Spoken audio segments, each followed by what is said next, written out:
লন্ডনে গিয়ে আমরা রোপওয়ে উঠেছিলাম। রোপওয়ে তো আরও অনেক জায়গায় গিয়ে চড়েছি, রাজগিরেও চড়েছি।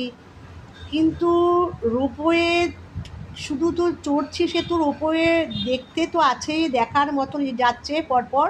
এর মধ্যেই আমরা একটাতে বসে আছি, পুরো লন্ডন শহর দেখা যাচ্ছে টেমস নদীর ওপর দিয়ে রোপওয়ে।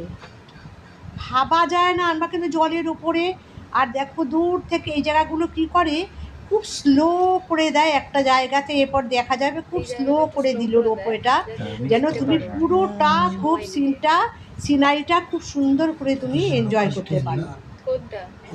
এই জন্য দেখাচ্ছি আমি। আমি অনেকবার দেখিয়েছি লন্ডনে বিভিন্ন জায়গার ছবি তোমাদের, কিন্তু এই যে দেখো সমস্তটা তোমরা দেখতে পারবে সব। এই যে আমরা ভেতরে বসে আছি, আমরা ভেতরে বসে আছি। আর কি যে সুন্দর সিনারি, না দেখলে সত্যি কথা বোঝা যায়। Thank you.